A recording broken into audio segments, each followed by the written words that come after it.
In this video, you'll see how to offer downloadable files on your MemberPress site with the MemberPress Downloads add-on. MemberPress Downloads gives you full control and tracking of the files you share with site members. These could be PDFs, images, videos, zip files, and more. You can easily upload files, add tags and categories to them, and then list them on your site with shortcodes. You can also protect your files with rules just like you would with any other content on your site. A few examples of MemberPress downloads in use could be to sell digital downloads.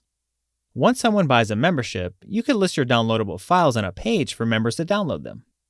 Another example are files relevant to your courses.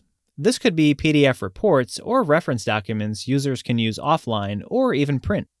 These could also be template documents and worksheets. So, I'll go to my WordPress dashboard to get started. I have a sample site here and the MemberPress plugin already installed on my site. So to get started with downloads, I'll go to MemberPress here in the left sidebar and Add-Ons. Then I'll find MemberPress Downloads. I'll click to install and activate it. And then, once that's done, I see MemberPress Downloads here on the left. I'll click on that, and then I'll click Add New to upload my first file. For this example, I have a sample ebook that I want to give to members. It's a PDF. First, give the file a title.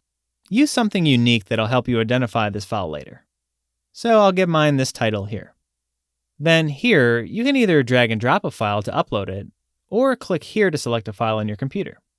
So I'll select a sample file, and then click to upload it. Then I can see it added here. But my file isn't actually saved yet. You have to click Publish to save it on your site. So I'll go ahead and do that now. Then, once it's saved, you can see the URL for my file here. And here I can choose to replace the file, and I can select a new file to replace it with. And it'll keep the same URL for that file. And that's it. My file's now ready for download on my site. Another option you'll see is Enable Download Limit. If you check to enable it, you'll see some options here. Download Limit lets you set the maximum number of times a file can be downloaded. Once this limit's reached, users won't be able to download this file. Leave this empty or set this number to 0 if you don't want download limits to take effect. User Limit lets you set a number of times a specific user can download this file before it won't let them download it. If this user limit is enabled and the user accessing the file is a guest, meaning not a signed-in user on your site, they'll always be redirected when they try to download it and won't be able to download the file. Again, set this option to 0 or leave it blank if you don't want a user limit to take effect. And this redirect URL here is where members will be redirected to if the download count on either of these two settings has been exceeded. If no URL is set here, it'll default to the MemberPress unauthorized redirect URL if you have it enabled, or the MemberPress account page if you don't have the unauthorized redirect URL enabled. I'll show you this later in the video. See our knowledge base for more information on the unauthorized redirect URL. So for my example, I'm just going to set the download limit to 1 for now. Then I'll click here to save my changes. And one more option you see here is Force Viewing. This only pertains to PDFs or image files, and if you enable this, users can view the image or PDF right in the browser when they click on it, instead of downloading the file automatically. So that's available if you want to use that. Now, I'll go back to MemberPress Downloads and Files. Here, you'll be able to see a list of your files. Then, just click the file title or edit underneath it to open the edit window back up. So, when you come back into the file's edit page, you'll be able to see how many times this file was downloaded here under Stats. And you can also see that back in the file listings page we just saw. Also, you can come over here to Stats under MemberPress Downloads to see who's downloaded your files as well. Here, you can filter by username, email, file name, and more.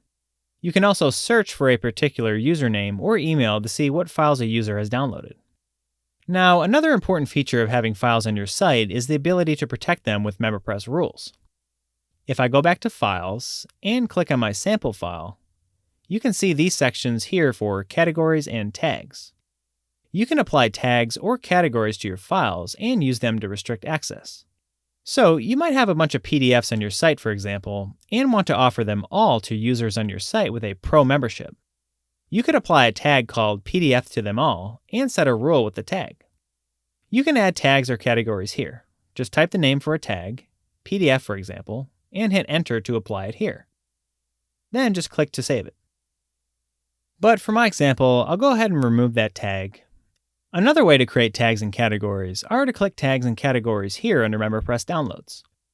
So if I click Categories, it brings up this page here. And you can create as many categories as you want. Insert a title, a slug, and a description for the tag. So for example, you could have a category called Pro PDFs, and the slug can be Pro-PDF. And the description could be PDFs for Pro members. Then, when I click Add New Category here, it creates the category, and you can see all your categories here on the right. And I won't go into too much detail, but it's the same process for tags.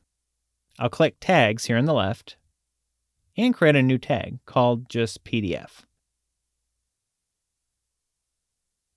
Then I'll save this tag. Then I'll go back to my files, click on my sample file, and here I can choose any one of my categories to add to the file. Or I can start typing the name of my tag and choose it here. For my example, I'll add the PDF tag to this file. And then I'll click to save it. But remember, from this page here, you can create new tags to add to your files, so you don't have to use the categories or tags pages if you don't want to. It's just a more detailed way to create them. So now I'll go back to Files to show you another way to add tags and categories. If you hover over a file and choose Quick Edit, you can attach any of your tags and categories to it here. Just be sure to click Update to save the changes.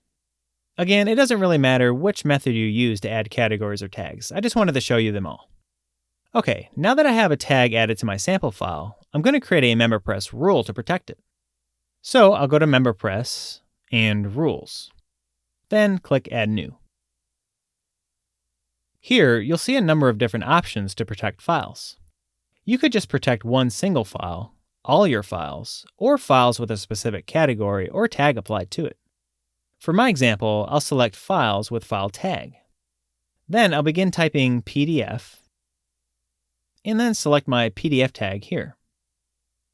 Then here, I'll select both of my memberships. So once I save this rule, anyone with either my Basic or Pro membership will be able to download the file. If they don't have one of these memberships, they won't be able to get it. Then I'll click to save this rule. And that's it, my file's now protected. And I'll show you what that looks like in a bit. Now, once you have your files uploaded and protected with rules, the next step is displaying the download links on your site so people can access them. There's a variety of different delivery methods that you might want to use. You could display them on a separate tab on the member's account page, for example, or have a separate page on your site for them. Or whatever creative way that you come up with. I'm going to show you a very basic example by just displaying the file on a new page using a shortcode. So if I go back to MemberPress Downloads and Files, and if I hover over my file, I see this option, Copy Shortcode. I'll click that to copy this file's shortcode. This is a small snippet of code that lets me insert a link to this file on a page. So I'll go to Pages here in the left sidebar and Add New. Then I'll name this page, say, Members Downloads. Then I'll paste the shortcode here. And then I'll save the page. Now, once the page's saved, I'll show you what this looks like and test my file protection. So I'll open this page in a new incognito window, so I'm not logged in as my site's admin user. Then I can see the file listed here. If I click the file, it takes me to my unauthorized message, which is set up in my MemberPress settings. So I know that my content protection is working. Now I'll log in with a test user I have on my site that has a Pro membership. Then I'll try to download the file again, and I can see that it downloads. And if you remember, I had that download limit set to 1. So I'll try to download it again, and you can see that it blocks me from doing so. Again, this is only a basic example of how to display your files to members. See our knowledge base page on the MemberPress Downloads add-on to see more options for displaying your files. Here, you'll see some shortcodes that let you display a list of all your files, for example, and some further instructions on customizing the links with CSS. On the Support Docs page, you'll also see other shortcodes for listing files with a specific tag or category too. You've now seen how to use the MemberPress Downloads add-on. Thanks for watching. If you liked the video, be sure to like, subscribe, and check out our other videos that makes getting MemberPress up and running a breeze.